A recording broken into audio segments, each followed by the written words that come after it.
Fala galera do nono ano, como estão vocês? Tudo jóia? Início de semana, então nós temos mais uma aulinha de física, só que agora um pouquinho diferente. Até a semana passada nós conseguimos finalizar todo o grupo 5, então jóia, grupo 5 já está fechado. Agora a gente vai deixar de lado de novo um pouquinho de vetor, de força, de leis de Newton, de certa forma, e nós vamos adentrar agora no novo grupo. Quais são as novidades desse grupo? O grupo 6, gente, ele é bem interessante por um motivo muito bom. Ele dura menos do que os outros. E o tema também desse grupo, ele é bastante interessante. Por que eu digo que demora menos, gente? Porque até o grupo 5, nós tínhamos 3 módulos por cada grupo. Então, até o grupo 5, nós vimos 15 módulos. Foram 3 módulos em cada grupo.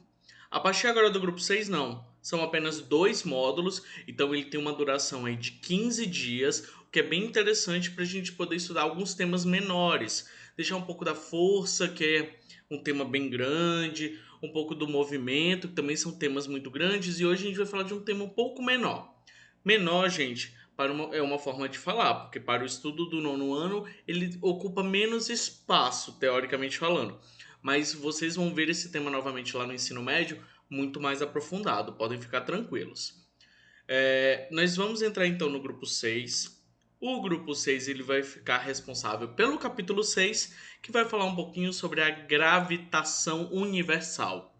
Sim, nesse grupo, em física, nós vamos falar um pouco sobre os planetas e a gravidade nos outros planetas. Além disso, gente, algumas questões físicas de por que tudo acontece. Por que o nosso planeta, a nossa Via Láctea, por que o nosso planeta, onde o nosso planeta está inserido na Via Láctea, como é que funciona as constelações, como é que funciona o movimento dos planetas ao redor do Sol ou ao redor da Terra? Não sei. Será se a Terra, como nós conhecemos, ela está errada? Vamos descobrir na aula de hoje, gente. Então nós temos apenas um capítulo e dentro desse capítulo nós temos 2 módulos. Eu vou mostrar para vocês cada um desses módulos lá no nosso organizador visual. Antes do organizador, vamos parar um pouquinho para a gente conversar e vamos ter um pequeno aviso antes do início da aula. Nono ano. Nossas aulas de físicas estão acontecendo em 2 momentos. O primeiro momento é o momento via Zoom, toda segunda-feira, onde a gente faz a correção das atividades. Então, comigo, vocês têm 3 momentos Zooms na segunda-feira. Então, um desses momentos a gente vai tirar para corrigir as atividades anteriores de física. Que por enquanto, aparentemente, está tudo muito tranquilo, graças a Deus, está tudo certinho. Além disso, depois dessa aula via Zoom, nós temos o segundo encontro de física, que é aqui no YouTube, onde eu vou conversar com vocês sobre o tema teórico da semana e na outra segunda-feira corrigir esse assunto que eu dei hoje. Ok? Então vamos lá, gente. Deixa eu apresentar para vocês então o organizador visual da matéria de física, o que é que a gente vai falar da gravitação.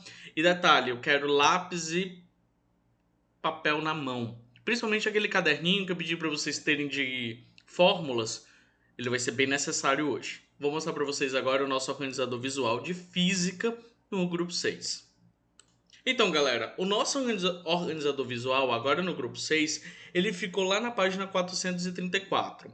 E por que eu gosto de falar sempre desse organizador visual em todas as minhas aulas? Porque ele é um resumo de tudo que a gente vai ver, está vendo ou já viu nesse capítulo. Então, o nosso organizador visual ele está organizado por capítulos. Então, por mais que o grupo tenha mais de um capítulo, que foi o que aconteceu em outras disciplinas, cada capítulo vai ter o seu organizadorzinho visual para a gente poder organizar a nossa cabeça e entender o que a gente vai ver, está vendo ou já viu em física. Uma coisa boa em física também, galera, é que no nosso organizador visual de física, em todos os capítulos anteriores, onde a gente teve fórmula principalmente, vai estar lá no organizador visual de uma forma mais resumida para vocês darem uma lembrada de qual foi a fórmula que a gente utilizou durante todo aquele capítulo. Vamos lá. Qual é o caso então do grupo 6? O grupo 6 vai falar da gravitação universal, onde ele vai rodar em dois grandes pontos, o geocentrismo e o heliocentrismo. Sim, a gente vai ter uma pequena aula de história aqui também. Só que essa aula de história ela vai ocupar assim, um bom espaço da nossa vida nesse capítulo. Depois eu passo todas as fórmulas para vocês. Então, quando a gente fala de geocentrismo, o que é isso? É o pensamento, então é a vertente científica que fala que a Terra, geo, é o centro do universo. Ou seja, o nosso planeta é o centro do universo e todos os outros planetas e estrelas, como o Sol, giram ao redor dele. Isso é a ideia de geocentrismo. E nós temos também a ideia do heliocentrismo. No heliocentrismo, o Sol é que é o centro do nosso universo, da nossa Via Láctea, da nossa opa, todo da nossa galáxia. E com isso, galera, o que a gente vai entender? Em que todos os outros planetas giram ao redor do Sol. São as duas vertentes científicas que nós vamos estudar hoje através da história da humanidade. Quando nós falamos de geocentrismo, nós vamos conversar um pouquinho sobre o Ptolomeu. Foi um dos primeiros a explicar essa teoria do geocentrismo. E como ele fez isso? Através da utilização de conceitos de epiciclos e órbitas circulares. Então, a primeira vez que a gente viu quais são essas órbitas que os outros planetas faziam ao redor da Terra, ele descrevia como órbitas circulares, um círculo perfeito, onde tudo isso acontecia, onde eles tinham um movimento de translação em órbitas circulares perfeitas. E também a ideia dos epiciclos, que eu vou falar para vocês durante a aula também. Quando a gente pula para o heliocentrismo, a gente já vai falar de outros três carinhas muito importantes. O primeiro deles é Copérnico, e a gente vai conversar hoje ainda sobre ele. E vamos falar o que foi que o Copérnico ele fez. Ele transformou a teoria geocêntrica em uma teoria heliocêntrica, utilizando as mesmas características lá do geocentrismo para poder fazer a sua teoria em heliocentrismo. Principalmente o que se diz a respeito às órbitas circulares. Ele ainda acreditava que as órbitas que os outros planetas faziam ao redor do Sol também eram circulares. E a gente vai ver um pouquinho de por que isso aconteceu. Depois nós vamos falar de um outro cara e aí ele vai finalizar o nosso capítulo de hoje, nosso módulo de hoje. Ele é o Kepler. O Kepler, ele fez o seguinte, ele estudou um pouquinho mais aí do que o Ptolomeu falou, do que o Copérnico falou e começou a desenvolver as suas teorias.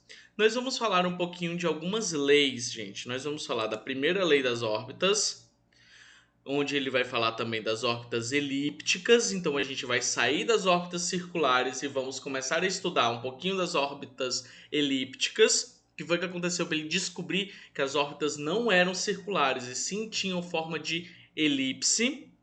Depois a gente vai falar um pouquinho da segunda lei das órbitas, que é um cálculo, então sim é uma fórmula, onde a fórmula ele é apresentado dessa forma, onde a área 1 é igual à área 2 e, consequentemente, o tempo 1, a diferença de tempo 1 é igual à diferença de tempo 2. Tio, não entendi nada. Eu sei, eu vou explicar bem direitinho o que é cada uma dessas áreas, cada um desses tempos.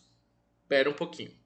E a gente vai falar também da terceira lei das órbitas, que é T ao quadrado sobre R ao cubo é igual a uma constante K. É mais fácil do que vocês imaginam, sério mesmo. Eu sei que a primeira vez que você olha assim, você fica, oi? Mas, sério, gente, é tranquilo. Outra coisa que é muito importante para a gente poder associar com Kepler. O Kepler, gente, ele estudou os planetas do nosso sistema solar. Claro que essa relação que a gente vai falar das órbitas também podem funcionar com outros planetas de outras galáxias, de outras constelações, de outros cantos aí, de outras vias. Só que a utilização do Kepler é basicamente para os nossos planetas aqui no sistema solar. Outro carinha que a gente vai voltar a falar, olha só, gente, Newton. Newton voltou. depois de ele ter feito as leis de Newton lá na mecânica, ele volta na gravitação universal e fala então realmente sobre a gravitação universal, sobre a lei da gravidade, sobre a força, como o campo gravitacional ele ocorre, como é que a gente pode entender o que é campo gravitacional, como é que ele funciona, como é que aquela gravidade é igual a 10 metros por segundo ao quadrado, ou então próximo disso, na verdade, 9,8 e alguma coisa, 7, 9, alguma coisa lá. Então, gente, como foi que ele chegou a essa conclusão? A gente vai dar uma estudada no módulo que vem. Então, sim, Newton, eu sei que vocês amam Newton, adoram as leis de Newton da mecânica, mas calma, gente, Newton é só na semana que vem. Eu sei que não, gente, mas finge que sim. Isso, vamos lá. Então, do campo gravitacional, nós vamos falar então da gravidade. Olha o Gzinho aqui de novo, da gravidade. E como foi que ele chegou ao cálculo da gravidade também nos outros planetas. É bem interessante para a gente poder ver isso também. E vamos ter aí um cálculo também para a força da gravidade. Olha que legal. Então, isso tudo vai ficar para a semana que vem. Por hoje, vamos ficar então entre a diferença de geocentrismo e heliocentrismo e estudar um pouquinho sobre o Ptolomeu, o Copérnico e o Kepler, ok? Então, vamos começar, gente? Vamos lá para o módulo 16. Módulo 16, modelos planetários. Então, estamos agora na página 420. Vamos iniciar o nosso módulo 16, que é o módulo de hoje. Ok, galera? Vamos lá. Muitos povos e civilizações da antiguidade, eles tentavam estabelecer um modelo de como seria o universo, como ele era organizado, como é que ele era baseado, e o que faziam isso. Mas cada uma dessas culturas se baseavam nas suas próprias crenças. Então, nós temos a cultura babilônica, a cultura egípcia, a cultura maia, a cultura indiana. Cada um deles imaginou o nosso universo de uma maneira diferente, de acordo com as suas crenças, com a sua cultura, suas divindades, etc. Mas, gente, o que a gente mais começa a lembrar quando fala um pouquinho de planeta, de universo, é com a civilização grega. A civilização grega, ela surgiu então e foi lá onde foi organizado um dos primeiros modelos cósmicos fundamentados principalmente não só em cultura, mas em matemática e física, dentro dos conhecimentos dos filósofos. Então, os primeiros filósofos a falar sobre o universo começa não com Ptolomeu, como está lá no nosso organizador visual. O primeiro grande modelo geocêntrico foi feito pelo Aristóteles. Então, o que o Aristóteles ele dizia? Ele foi, então, um dos grandes filósofos gregos, mas ele também era matemático, físico, biólogo. E naquela época, gente, grego tinha um monte de profissão diferente, né? Então, o primeiro esse modelo feito pelo Aristóteles, que é esse que está aqui do nosso lado, ele considerava a Terra como o centro do universo, então ele era geocêntrico, o Aristóteles. Ele dizia que a Terra ficava no centro e que todos os astros se movimentavam em circunferências perfeitas. Lembrem-se sempre que a cultura grega, ela sempre lidava muito com o que era perfeito, com o que era organizado. Então, faz sentido ele querer fazer um tipo de modelo onde tudo seja muito perfeito, onde tudo foi criado de acordo com a perfeição do Criador. E naquela época, gente, o Criador era um monte de deuses diferentes. Então, assim, começava com Zeus, mas ia até vários outros titãs antes mesmo dos Zeus. Então, a própria Gaia, que era o titã da Terra, ela ficava ao redor então de outros titãs e isso era feito de uma maneira perfeita, por isso o círculo perfeito. O modelo que a Terra sendo apresentado como centro do universo fica conhecido então como geocentrismo. Então, essa corrente de ideia científica de que a Terra está no centro do universo é chamada de corrente geocêntrica. Como Aristóteles rejeitava a ideia do vácuo, o que existia no universo? Era a Terra, os outros planetas, o Sol e o éter. Para quem assistiu aí Thor, o Mundo Sombrio, é aquela substância mesmo, gente. O éter, ele é uma substância eterna, imutável e perfeita. Então, olha só, gente. era formada então essa substância éter que ficava no meio daquela massa onde hoje a gente sabe que é o vácuo no universo, e ficavam os planetas, o Sol, tudo girando em torno da Terra. Apesar de simples, o modelo de Aristóteles não conseguia explicar e prever com previsão as órbitas dos planetas. Por exemplo, ele não podia explicar a diferença no brilho e no tamanho dos planetas ao longo de sua órbita, nem o movimento retrógrado que tem alguns desses planetas. E a gente vai ver que até chegar à explicação do movimento retrógrado, do tamanho, do brilho dos planetas, ainda vai demorar, ó, muito, gente, para chegar até essa explicação. Vários modelos foram criados para poder chegar a essa ideia e ainda não tinha sido alcançada nem depois do Iluminismo, nem depois da Idade Moderna, mas a gente vai falar sobre isso depois. Além disso, galera, o céu também era regido por 12 grandes constelações. Adivinha que constelação era essa, meu povo? As constelações do zodíaco. Sim, aquelas 12 mesmo do zodíaco era o que regia todo esse céu iluminado. Depois disso, gente, veio Ptolomeu. Ele utilizou todo aquele estudo do Aristóteles e começou a melhorar ele, começou a evoluir, a produzir em cima daquele primeiro modelo do Aristóteles, e ele começava a dizer o seguinte: sim, o Sol, ele vai descrever essa perfeição, essa esfera perfeita pela Terra. O movimento dos planetas ocorre em pequenos ciclos. Então o Sol ele tem um ciclo pequenininho, os outros planetas também têm ciclos pequenos, e esses ciclos pequenos ele chamou de epiciclo.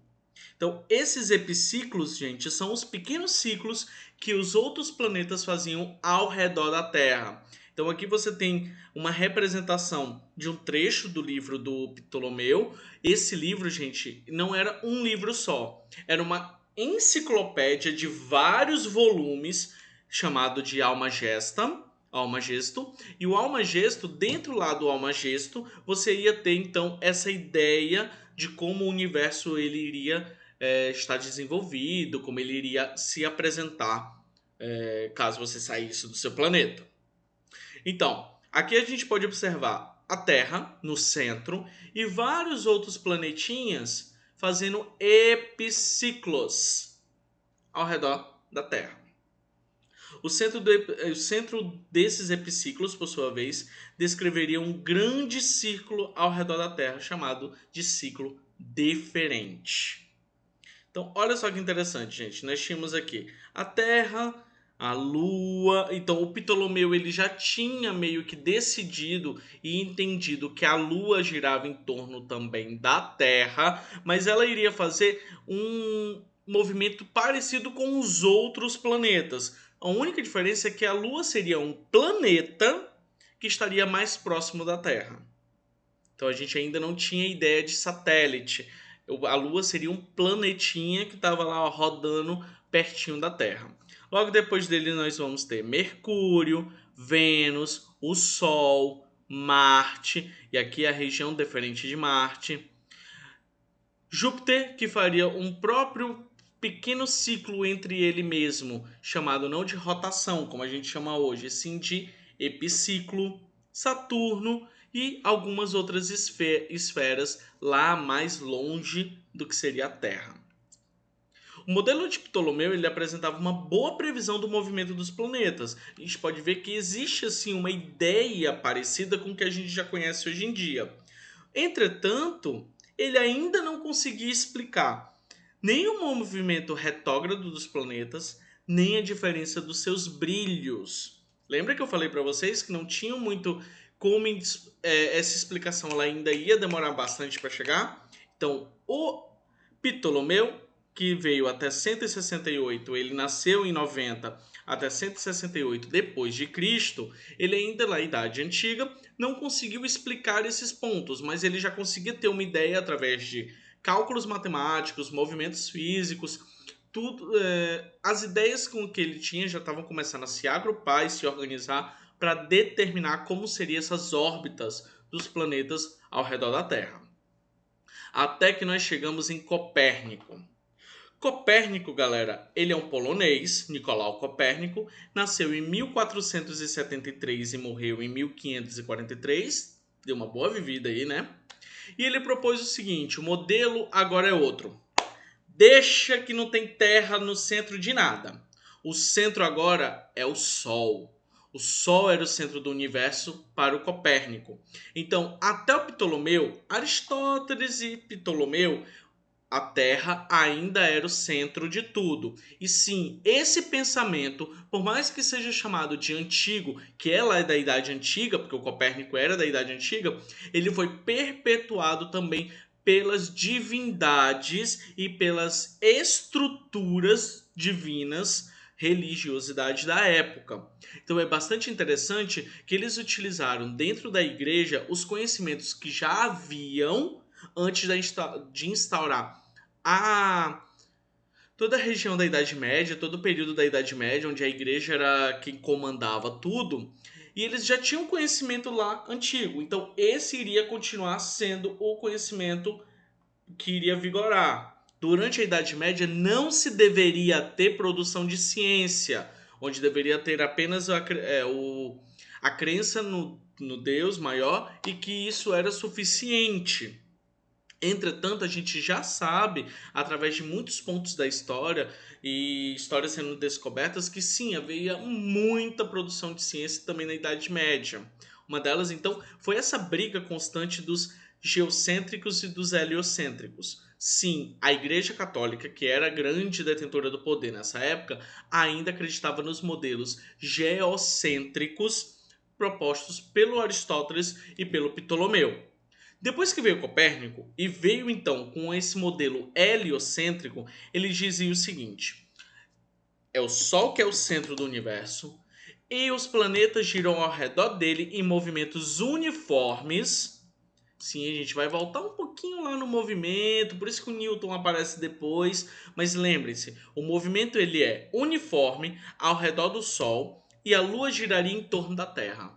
Então, epa, a Lua não é planeta não. Lua é outra coisa que gira em torno apenas da Terra, ok? Então ela não gira ao redor dos outros lá bonitinho igual era o modelo do Ptolomeu. Não. Copérnico já dizia que a Lua ela girava em torno da Terra e que todos os outros planetas, inclusive a Terra, girava em torno do Sol. E esse movimento ele era uniforme.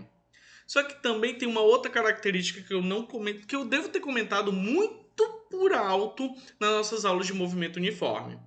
Esse tipo de movimento uniforme que o Copérnico ele apresenta para o seu modelo heliocêntrico, o primeiro modelo heliocêntrico, é o movimento uniforme circular. Então ele ainda possuía círculos perfeitos e o movimento era circular. A gente estudou lá no módulo 2, no grupo 2 ou 3, sobre o movimento retilíneo uniforme. Retilíneo, reto. Agora a gente vai dar uma olhadinha no movimento circular uniforme, que também é o seguinte: você vai andar em quantidade de tempo igual, partes desse círculo igual. Lembra que no retilíneo era pedaços iguais em tempos iguais, agora é pedaço reto, agora é um pedaço circular. Então você vai dar uma quantidade daquele ciclo, você vai percorrer uma quantidade daquele ciclo de maneira uniforme. Essa era a primeira ideia do Copérnico. O que ele fez, gente? Só que o que aconteceu? A gente dá muito crédito para Copérnico, claro que dá. Só que ele não foi o primeiro a falar que a Terra é que ficava girando ao redor do Sol, não. Ele não foi o primeiro cara a falar o seguinte: ei, o universo é heliocêntrico. Isso aí, é o Sol que fica no meio.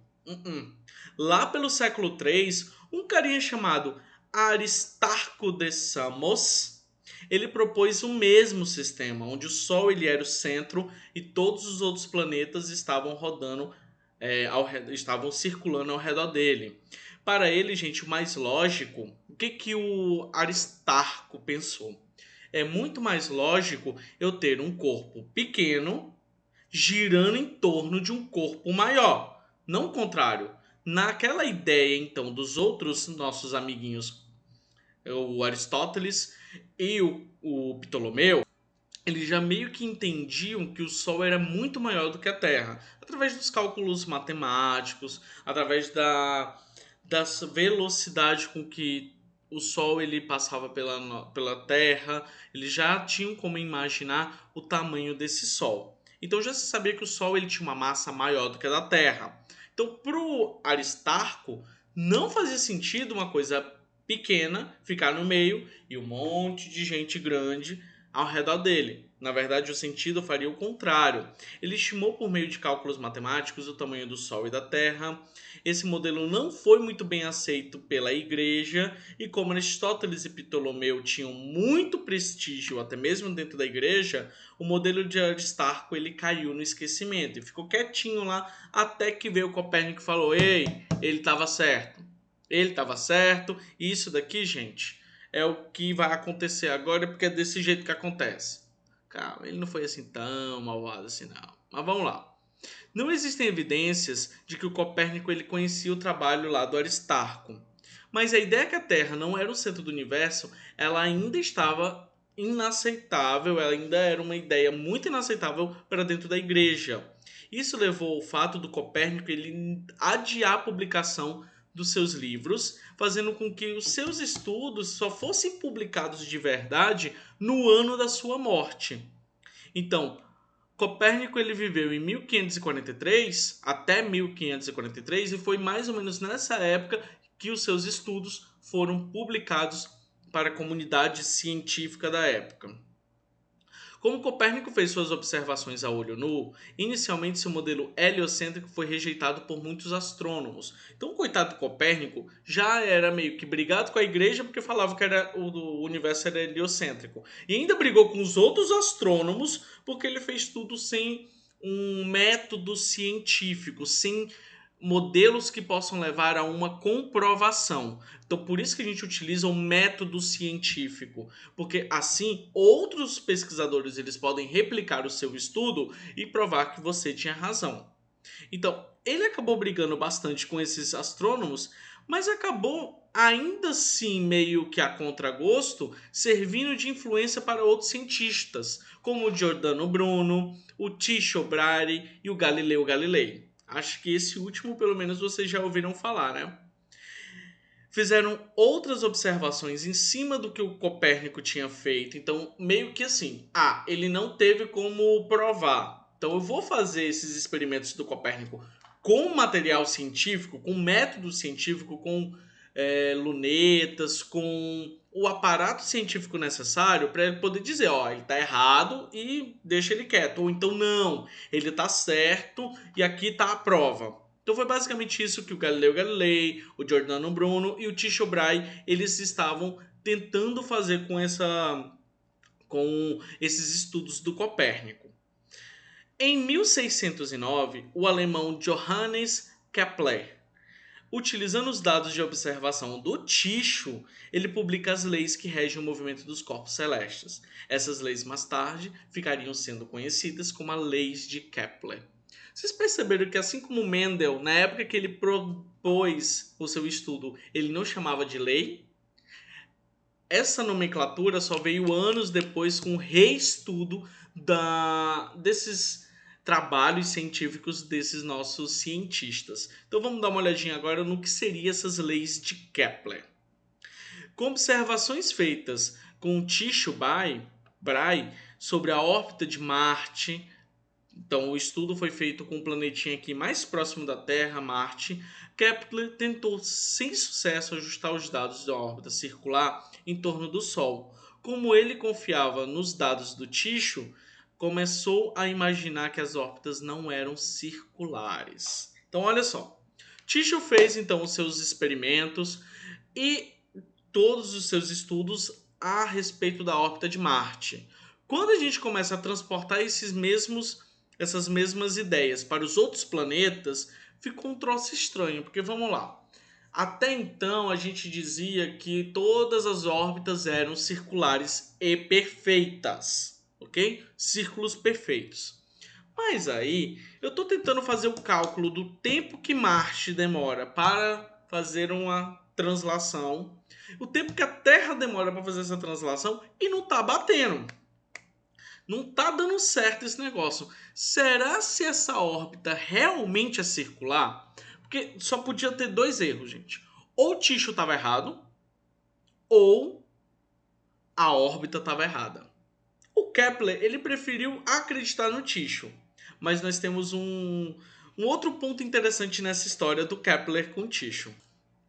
O Kepler, ele queria utilizar esses dados do Tycho há muito tempo, assim que o Tycho começou a terminar de entender um pouco e finalizar os seus estudos. Então ele falou assim, beleza, agora me dá aqui teus dados, deixa eu trabalhar eles e divulgar eles, beleza? Então eu vou aqui utilizar teus dados.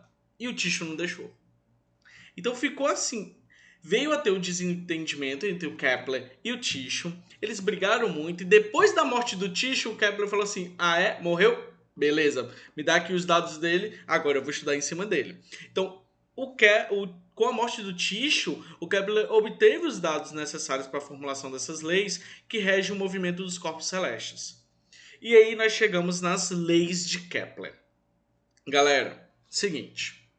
Por mais que metodologicamente, didaticamente, nós temos a primeira lei de Kepler, a segunda lei de Kepler e a terceira lei de Kepler, a história não foi muito bem organizada dessa forma. A primeira lei que ele estava realmente trabalhando, Kepler, foi na lei 2. Então, um dos primeiros tipos de conclusões que o Kepler chegou com as anotações do Tycho era justamente o que ele ia falar lá na lei número 2. Mas, para a gente entender a lei 2 direito, a gente precisa entender a primeira lei.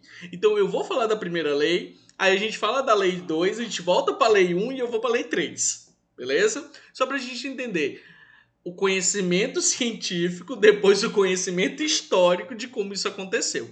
Então vamos lá, primeira lei de Kepler, a lei das órbitas.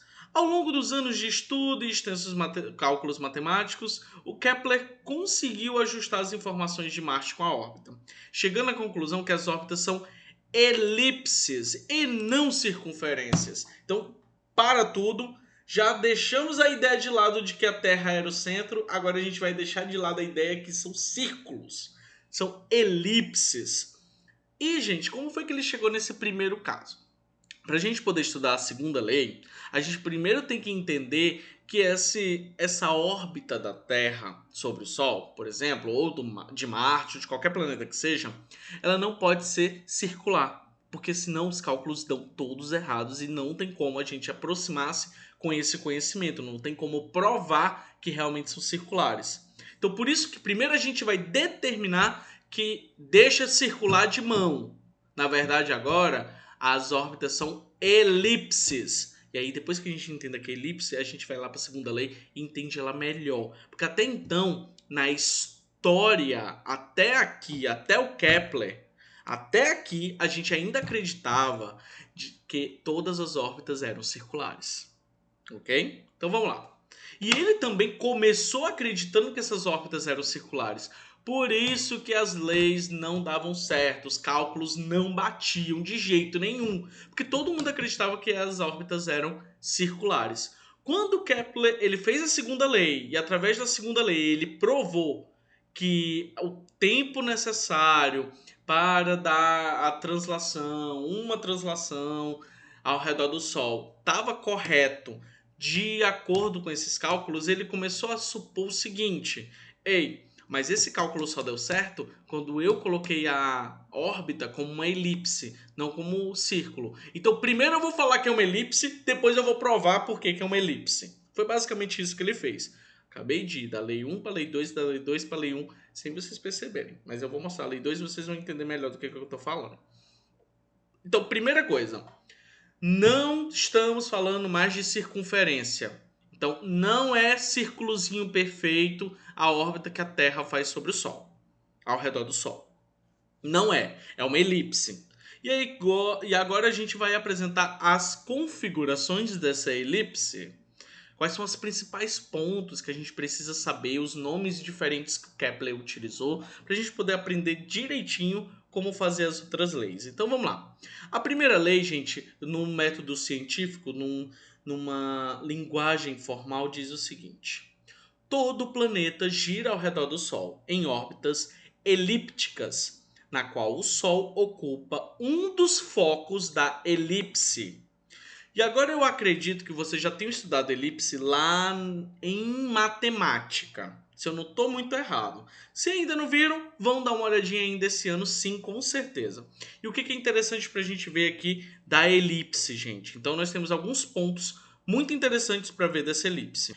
Por enquanto, eu vou falar um pouquinho de linguagem matemática para depois chegar na física. Vamos lá. A elipse ela é composta de um semi-eixo maior e um semi-eixo menor. Então, se você pegar a sua régua e medir no seu livro esses eixos, o eixo maior e o eixo menor, vocês vão ver que ele tem uma quantidade diferente, um valor diferente. Quando a gente coloca no meio, quando a gente pega assim na metade, nós chamamos de um ponto ao outro de semi-eixo maior e o outro de semi-eixo menor. E isso tudo vai estar em um centro. Existem dois focos na elipse, o foco 1 e o foco 2. Geralmente, o Sol ele vai ficar em um dos focos e o outro planeta que está sendo estudado no outro foco. Ó, o planeta aqui, e aqui nós temos geralmente o outro foco. Pode estar uma estrela, pode estar um satélite, enfim. Essa elipse é a órbita aqui, ó, que o planeta está fazendo. Vai chegar ao ponto onde ele está o ponto mais próximo do Sol. Esse pontinho mais próximo, quando o planeta ele está mais próximo do Sol, ele está aqui girando, ele está girando, ele está girando. Quando ele chega no ponto mais próximo do Sol, que é o que eu acho que a gente está vivendo hoje, porque esse calor não é de Deus, esse ponto ele é chamado de periélio, ok? Periélio. Quando o planeta ele está na sua região mais longe do Sol, é chamado de afélio. Então nós temos esses dois pontos que são muito importantes para a física. O periélio é quando o planeta está pertinho do Sol. Aqui é o Sol, aqui é o planeta. Então o periélio é aqui, ó, pertinho. E o afélio é quando ele está longe do Sol. Ok? Então, periélio, pertinho. Afélio, o mais longe possível desse Sol. Joia? No esquema, o ponto maior aproximação do planeta em relação ao Sol é o periélio, o mais afastado é o afélio, e a distância do periélio ou do afélio define o semi-eixo maior da elipse. A distância entre o Sol e o centro é chamada de distância focal. Importante lembrar dessas palavras porque a gente vai estudar um pouquinho de distância focal em óptica lá no terceiro bimestre. Então, pensa num bimestre bacana, gente. Vai ter temperatura, vai ter... Eita, vai ser lindo. Na realidade, as trajetórias elípticas dos planetas se assemelham às circunferências. Logo, a distância focal é pequena e os focos F1 e F2 são próximos do centro. Esse tipo aqui, gente, de elipse, ela é quase uma circunferência. Então não é que os gregos estavam muito errados. Não. Parecia uma circunferência perfeita. Só que não é. Ela é um pouquinho mais achatada. Então nós temos uma elipse, mas é uma elipse quase uma circunferência. Professor, então isso não faz diferença? Faz. Na contagem do tempo que se leva de fazer uma translação, por exemplo, que é então a nossa segunda lei de Kepler, a lei das áreas. Como ele estava analisando os dados sobre Marte que ele pegou lá do Tycho, o Kepler ele percebeu que o planeta se movia mais rapidamente quando estava próximo do Sol e bem mais lentamente quando ele estava mais afastado. Então, próximo do periélio, ele andava rapidão e próximo do afélio, ele estava meio, sei lá, tô com preguiça, vou andar mais devagar. Após inúmeros cálculos na tentativa de explicar a diferença de velocidade dessa órbita, ele formulou então a segunda lei. Vamos para o nome bonito. Agora eu vou para o nome bonito, depois eu explico direitinho isso na nossa linguagem. Mas vamos para o nome bonito, olha só. o segmento de reta imaginário que une o planeta ao Sol varre áreas iguais em intervalo de tempos iguais. Lindo, né? Entendi nada. Eu imagino muita gente falando isso. Mas o que que isso significa, gente? O que significa isso? Que essa área da elipse, que vai do ponto 1 para o ponto 2, essa área toda aqui, compreendida entre o ponto 1 e o ponto 2 da elipse, ele vai demorar aí um ΔT. Sei lá, vocês podem colocar o ΔT que vocês quiserem. Um mês, 2 meses, beleza. Esse ΔT aqui é o mesmo tempo que vai ter do ponto 3 para o ponto 4. Inclusive, galera, essa distância, na verdade, essa área compreendida entre o ponto 3, o ponto 4 e o Sol, essa área, ela é a mesma dessa área aqui. Então, a área do ponto 1 ao ponto 2, que compreende o Sol também, essa área da elipse é igual à área que nós temos aqui entre o ponto 3 e o ponto 4. A diferença principal é que ela está aqui um pouco mais achatada, mais alongada, enquanto que a área 1 está um pouco mais achatada, mas é a mesma área. E o tempo para andar nessa área que é igual a essa também tem que ser igual. Então, esse tempo aqui do ponto 1 para o ponto 2 deve ser igual ao o planeta sair do ponto 3 para o ponto 4.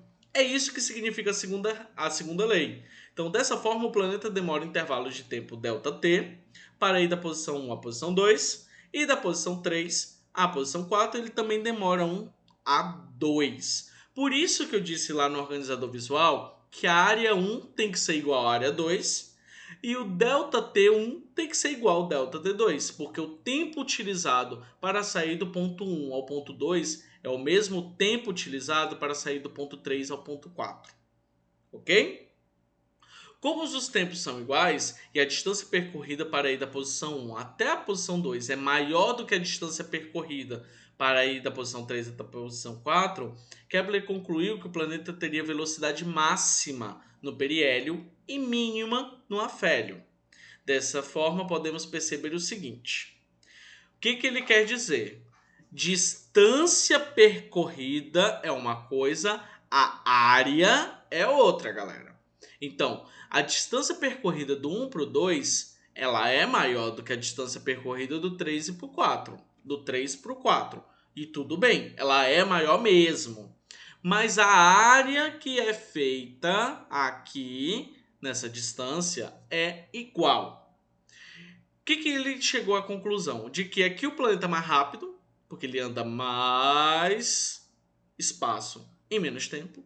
E aqui a velocidade ela é menor, ele tem velocidade mínima, porque ele vai andar bem pouquinho com a mesma velocidade que ele andou rapidão lá perto do Sol. Então o que ele chegou? Que conclusão é essa? Quando o planeta vai do afélio para o periélio, e agora eu vou mostrar aqui para vocês, quando o planeta sai daqui, ó, do afélio para o periélio, ele está em um movimento acelerado. E quando o planeta ele sai do periélio até o afélio, ele está no movimento retardado. Então vamos lá, de novo. Saiu do afélio para o periélio. Ele saiu aqui, ó. Onde tem esse ΔT, tem um pontinho aqui que é o afélio, lembra? Então a gente sai aqui do afélio, roda até o periélio. Quando chegou no periélio, ele é movimento acelerado. Quando ele vem aqui do periélio e volta para o afélio, ele começa um movimento retardado. Chegando então à nossa terceira lei. Mas antes disso eu quero mostrar um negócio para vocês. Vamos ver um pouquinho aqui das características das elipses. Então eu vou pedir para vocês, enquanto eu estiver lendo, vocês voltem para essa imagem aqui, porque vai ficar mais fácil para a gente ver. Eu também vou voltar para essa imagem assim que a gente terminar a leitura. Para caracterizar uma elipse, utilizamos uma medida chamada excentricidade, que é determinada pela razão, ou seja, a divisão, entre a distância focal e a medida do semi-eixo maior, que é o A. Então nós temos aqui entre a distância focal e o semi-eixo menor. O que isso significa, gente? Que essa excentricidade ela deve estar entre 0 e 1. Quanto mais próxima de 0, significa que essa elipse, na verdade, é um círculo, é uma circunferência perfeita. E quanto mais próximo de 1, significa... Olha só o que acontece. Vou ver se eu consigo... Olha só. Quanto mais próximo de 1, ele vai achatado. Então vira uma reta.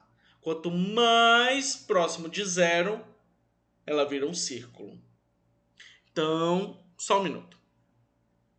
Aqui nós temos uma elipse, ok? Quanto a excentricidade mais próxima de 0, ela vira um círculo. Uma circunferência perfeita. Quanto mais próxima de 1, ela vai chegando até virar uma reta. Até ele chegar. Quando ele chegar a 1, significa que ele é uma reta. Ok? Uma reta. Okay. E o que isso significa, galera? O que isso significa pra gente aqui em física?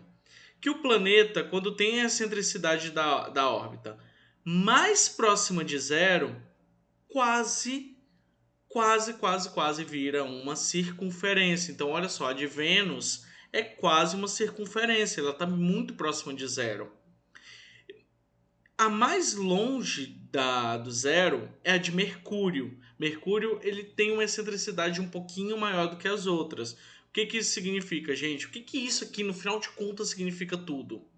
Que assim, como quase todas as órbitas são muito próximas de 0, acreditou-se por muito tempo, principalmente lá durante a Idade Antiga, que a órbita era uma circunferência. Então a culpa disso acontecer é pela excentricidade dessa elipse, que é essa órbita que acontece, que eles vão percorrendo. Vamos falar da terceira lei, gente. A terceira lei é a lei dos períodos. É aquela lei que tem aquele quadrado, cubo, que a gente fica doido, mas na verdade é bem tranquilo. Olha só. Após 9 anos de estudo explicando a primeira e a segunda lei das órbitas dos planetas no Sistema Solar, Kepler conseguiu relacionar o tempo de revolução, que é o período, do planeta ao redor do Sol com a distância média, o raio médio do planeta ao Sol, enunciando assim a terceira lei. Que é isso, meu povo? Que é essa revolução? É o tempo que ele demora para dar uma rotação inteira. Então, essa rotação que eu venho falando desde o começo da aula, agora tem um nome. O nome dessa rotação completinha, que para a Terra demora 1 ano, o nome dela é revolução. Então, esse período, né, o tempo que ele demora para dar uma volta inteira ao redor do Sol, é chamado de revolução. E nós vamos fazer uma relação entre essa revolução e a distância média, o raio médio do planeta até o Sol. Dessa forma aqui, gente. Esse raio médio, qual é a diferença da distância entre o planeta e o Sol. Com isso, ele formula, então, a terceira lei. Ele diz o seguinte: o quadrado do período de translação, ou seja, o quadrado daquela revolução, do tempo que ele demora para andar, de um planeta, é diretamente proporcional ao cubo do raio médio de sua órbita, ficando da seguinte forma. O raio médio da órbita ele pode ser obtido pela média entre as distâncias do Sol e do planeta quando ele está no periélio e a distância do planeta quando ele está no afélio. Então como é que você vai fazer essa distância, esse raio médio? Primeiro você vai dar uma olhadinha aqui. Raio médio ou revolução. É raio médio mesmo. Revolução é aquela quantidade de tempo que ele demora para dar uma volta. Então, raio médio. Você vai dar uma olhada. Qual é a distância que tem do planeta aqui no periélio do periélio até o Sol, é o D1, e do afélio até o Sol. Essa distância mesmo é 2. E depois você vai fazer uma média. Vai somar os dois e dividir por 2. O T, que é o tempo necessário para o planeta completar uma volta ao redor do Sol, que é o tempo de translação, ou seja, aquela revolução, ela, de acordo com a terceira lei de Kepler, nós temos então a, a translação, ou seja, o tempo necessário para dar uma volta ao redor do Sol, dividido por esse raio médio aqui, ele é igual a K, que é uma constante, gente. Olha só que interessante, é uma constante. Para chegar a essa relação, o Kepler realizou os cálculos para os planetas do Sistema Solar e obteve os seguintes resultados. Mercúrio ele demora 0,241 anos para dar uma volta ao redor do Sol. O raio da órbita dele é 0,387 UA. Sim, que acha é o UA, tio? É o seguinte, gente, o A é uma unidade astronômica, é o raio da órbita da Terra. Todos eles, gente, são em relação ao raio da órbita da Terra. Então esse UA, que é uma unidade astronômica, ele foi feito em relação à Terra.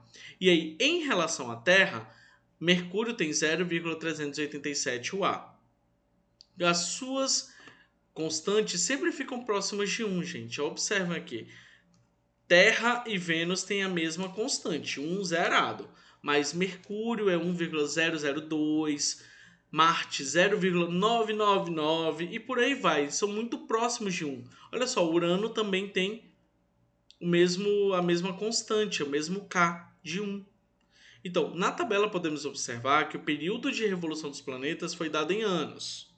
Que quanto maior for o raio médio da órbita, maior será o período de translação. Então, quem tem um raio médio grandão vai ter um tempo de translação, de revolução maior também. Porque essa constante, gente, ela é quase que idêntica para todo mundo. O fato da razão ser constante permite que a terceira lei de Kepler seja utilizada para descobrir o período ou raio médio de um outro planeta ou estrela. Vamos ver o nosso exemplo. Nosso primeiro exemplo aqui da nossa aula. O raio médio do planeta Marte é cerca de 4 vezes maior do que o raio médio da órbita do planeta Mercúrio. Se o período de revolução de Mercúrio é 0,25 anos, qual é o período de revolução de Marte?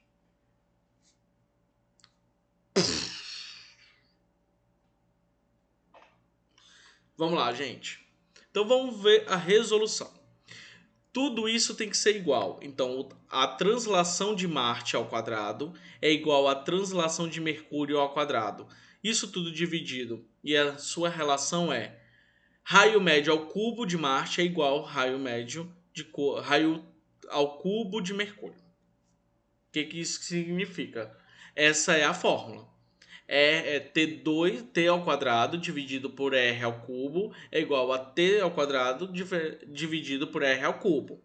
Cada planeta no seu canto. O que a questão me deu? 0,25 anos para Mercúrio. Isso é a mesma coisa de 1 sobre 4. Você pode fazer fração ou você pode fazer com números decimais. O que ele está me perguntando? O período de revolução de Marte. Então, o período de revolução de Marte, ele está me perguntando exatamente isso daqui, ó.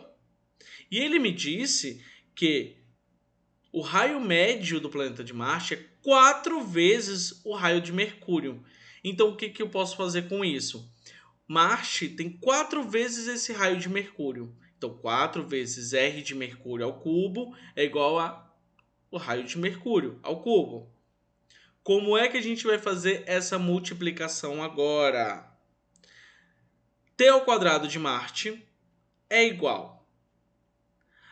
Vamos cortar primeiro as coisas que são idênticas, gente. 4 ao cubo e R de Mercúrio ao cubo.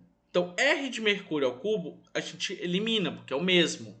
Então, vai ficar 4 ao cubo é igual a 1 sobre 4 ao quadrado, vezes isso. Eu vou fazer aqui no quadro que vai ficar mais simples, gente. Deixa eu mostrar aqui para vocês. Quais foram as informações que a minha questão já me deu? Então ele disse o seguinte: o raio médio do planeta Marte, então o raio médio de Marte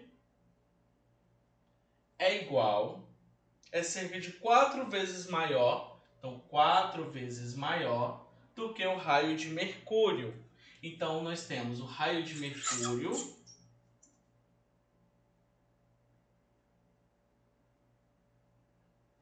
é igual a 4 vezes o raio de Marte. Correto?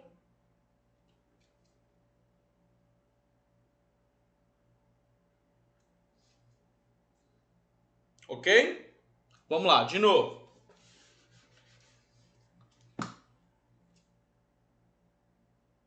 O raio de Marte é igual a 4 vezes o raio de Mercúrio.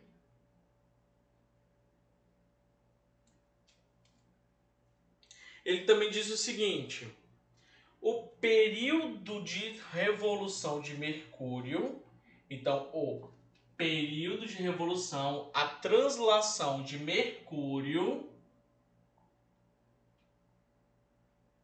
é igual a 0,25 anos.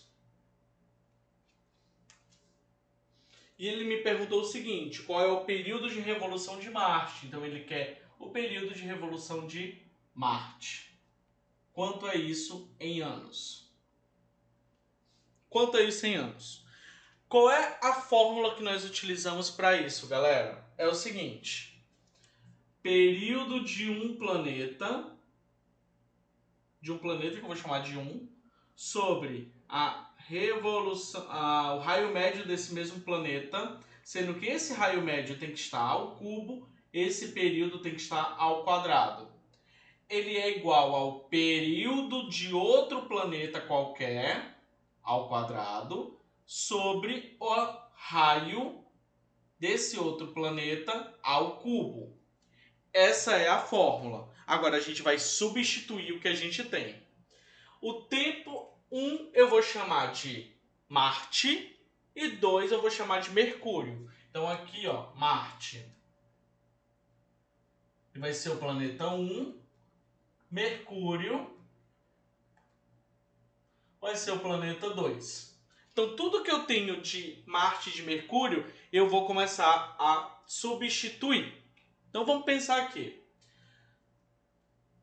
Eu tenho o tempo de Mercúrio, que é 0,25. Então eu posso vir aqui e colocar 0,25 ao quadrado. Depois eu tenho que o tempo do Mercúrio, já está aqui, o raio de Marte, que é esse raio 1 aqui, ele é 4 vezes o raio do Mercúrio, 4 vezes o R2. Então eu vou trocar aqui pelo seguinte: R1 vai ser 4 vezes o raio 2. E eu posso colocar ou a palavra Mercúrio, ou eu coloco aqui na minha legenda que Mercúrio é 2. Então, beleza. O que a gente pode estar trocando ou já calculando? A gente já pode calcular esses números que estão sozinhos. Então, vai ficar da seguinte forma. T1, que é o que eu estou procurando até agora. Ou eu posso botar T Marte, dá no mesmo, gente, a mesma coisa, ao quadrado, dividido por alguma coisa, é igual a 0,25 ao quadrado. Quanto é que dá 0,25 ao quadrado, gente? E aí?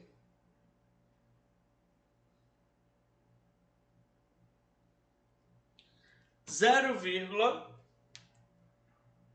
0625. Fica um número ou decimal, ou você pode fazer isso em fração. Não tem problema nenhum. Aqui o que a gente vai fazer?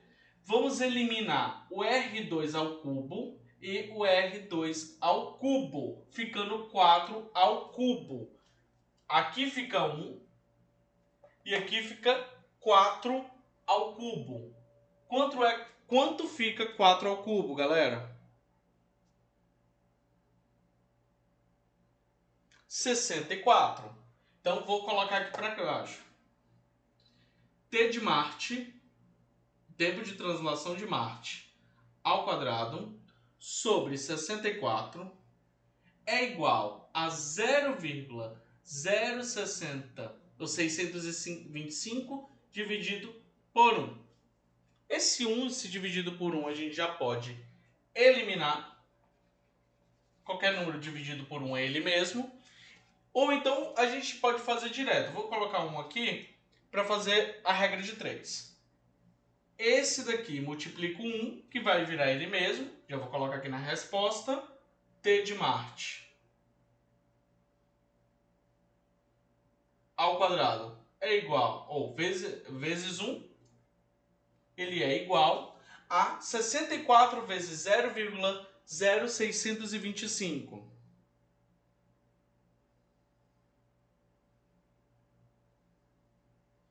Que dá 4. Notem que ele ainda está ao quadrado aqui, gente. O que a gente vai fazer?